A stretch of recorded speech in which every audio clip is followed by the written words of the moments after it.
Hi everybody, I am Miss Jennifer. I'm the Children's Librarian at the Leach Library, and thanks for coming along and joining us for a story today. Today we're going to read Lucy the Talented Toy Terrier, and this book is by Janice Spina from Londonderry, so thank you very much for letting us read it today, and also a special thanks to John Spina, who is the illustrator, so thank you to both of them. So, Lucy was a real dog that Mr. and Mrs. Spina owned. And so this story is a little bit about her. So she was a dog, obviously. So we're going to talk a little bit about dogs. Dogs are one of my favorite animals and maybe one of your favorites too. So think about, while we're reading this story, what you know about dogs. Have you ever had a dog? If you haven't had a dog, have you ever spent a lot of time with a dog, maybe that lives near you?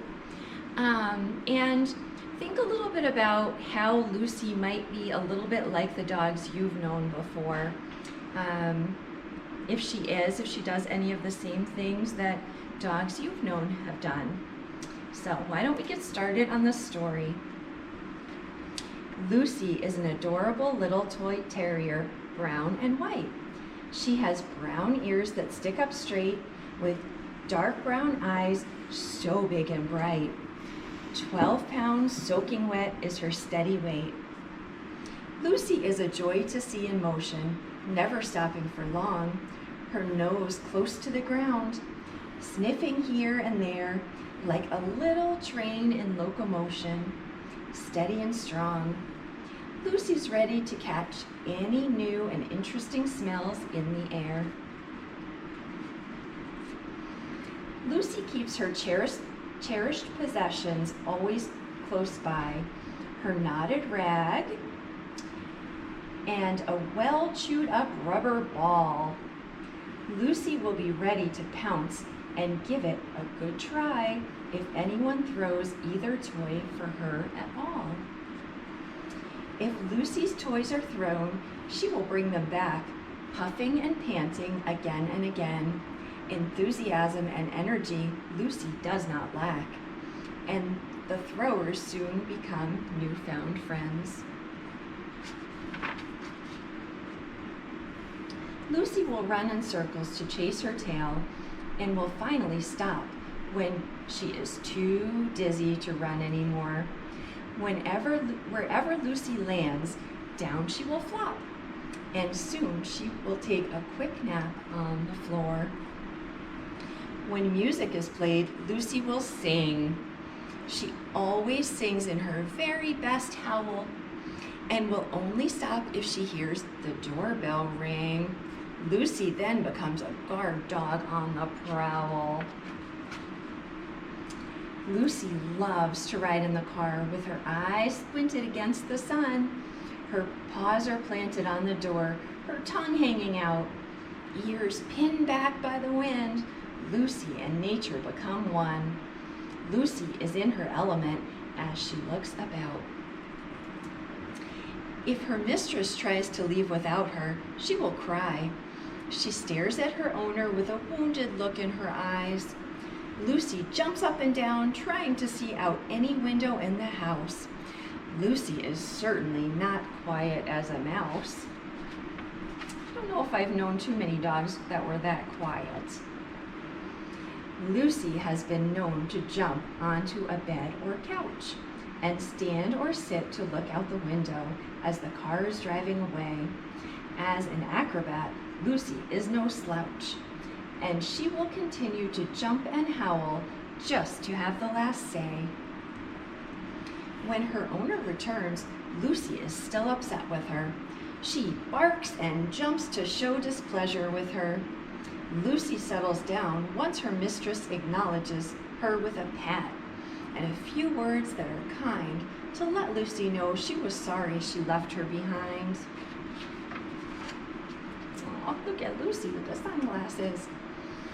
Lucy is a talented pup, but knows when to show off and when to be cool. She knows she is in control and can break any rule.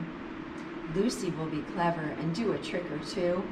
She has been known to sit or stand for a few treats, but don't expect her to drop everything to do this just for you. After she performs, Lucy expects something tasty to eat. Walking is one of Lucy's passions. As soon as she sees the leash in her mistress's hand, she is ready. Wiggling and yapping excitedly, her eyes bright and steady. Lucy loves to go to sniff the air, to enjoy the exciting and interesting new smells out there. Lucy has her favorite foods to eat. Her owner's spaghetti is one of her favorites, with or without meat. It is considered to be her special treat, as long as it is covered with homemade sauce. Canned sauce just won't do, and it warms her mistress's heart that to her, she is so true. Bath time is always a chore. Lucy hates to get wet and runs away across the floor just as the bath water is all set. But her mistress is too fast for her and scoops her up in a blur. Lucy does not look happy in the bathtub. Watching TV is one of Lucy's favorite things to do. When the TV is on, she takes a front row seat. She will even sit right in front of anyone too. Watching animal shows is her special treat. Lucy has her favorites in the family.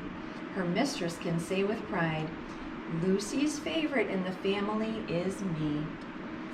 A better dog there will never be. When Lucy is gone, she will surely take part of me. The end. So that was a very cute story. We got to see lots and lots of different things Lucy liked to do and different parts of Lucy's personality.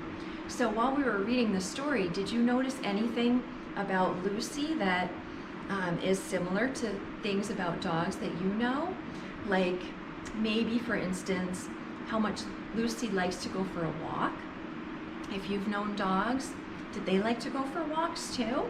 Most dogs do. And Lucy didn't like to take a bath. A lot of dogs don't like to take baths. What else was there special about Lucy? Maybe she had a favorite toy and favorite treats. Her favorite treat was spaghetti. I don't know that I've ever known a dog whose favorite treat was spaghetti before, but I'm sure there are plenty out there. So there were all kinds of interesting things about Lucy in this book. Some other things that I thought I'd let you know about dogs are that they also are very, very smart animals. They have very good senses of smell, sight, and hearing, much, much better than our senses of smell, sight, and hearing. And because they're so good, one of my favorite things about dogs is that they usually have a job, or at some point had a job that they were really good at. And most of those jobs were things that helped us with something. And having really good senses helped the dogs be better at those jobs. Like some dogs were hunting dogs, so they could help their human maybe find different animals in the woods. Some dogs, like I had a dog that was an Australian Shepherd, and he was a herding dog. So anytime kids went out of where he wanted them to be, he would try to round them up and he would bark at them and chase them around until they went exactly where he wanted. So that's another job that dogs can be really good at. And dogs can also be really good at helping people that need special help with things, like maybe if somebody can't see, a dog can help lead them around, or that sort of thing. So that's my favorite thing about dogs, is that they're super good at some different jobs. So think about what might be your favorite thing about a dog. Maybe it's something like that, or maybe it's that they love to play, or that they like to cuddle, or something like that. So thank you so much for joining us for the book today. I hope that you enjoyed it, and I hope to see you again soon. Bye.